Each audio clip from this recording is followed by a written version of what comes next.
Today we are tackling the old Chronobauble versus Tentabauble debate.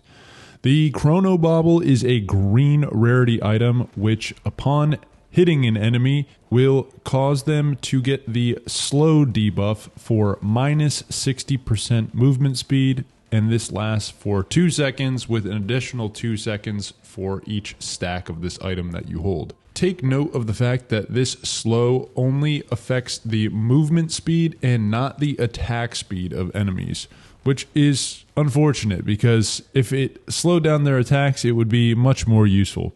On the other hand, the Tentabauble is the void variant of this item, and instead of applying the slow debuff, which is guaranteed, only has a 5% chance plus 5% per stack chance to apply the nullify debuff, which roots enemies in place for 1 second plus an additional 1 second per stack. Keep in mind, just like all other void items, the Tentabauble will corrupt any and all Chronobaubles you currently have in your inventory, as well as any ones that you pick up afterwards.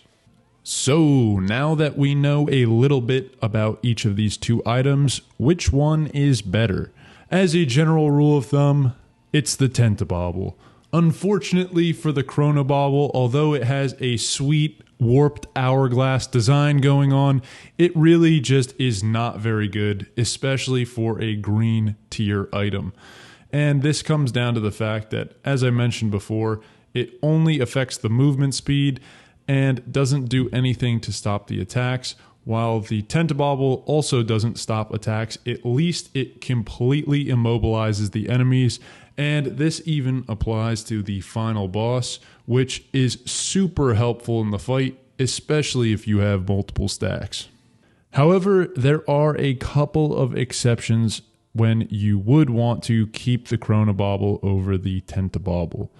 Exception uno is when you have the Death Mark item. Since the slow debuff is guaranteed as opposed to the Tentabauble's 5% chance, it is a much more reliable way to get the Death Mark active, which requires 4 debuffs at the same time on the same enemy. So if you are playing single player, it's typically best to actually hold on to the Chronobauble if you're also rocking that Death Mark, as it will make it a lot easier to get it to activate. Exception numero dos kind of piggybacks off of this, and once again, if you have the Death Mark and you are playing multiplayer, you definitely want one person to have the Chronobauble and one person to have the Tentabauble, because then you have the possibility of applying 2 debuffs. So if you're playing with a couple amigos, make sure that you all don't pick the same one. And last, this isn't really an exception, but is more some special grade knowledge. But with Rex, I thought this for the longest time. Since his Tangling Growth also says that it roots enemies, I thought that this debuff was one in the same. However, it's not. This is actually an entirely different debuff called Entangle, and although it looks somewhat visually similar, it's completely separate, and they work quite well together, rooting the enemy and applying those debuffs to eventually trigger that Death Mark.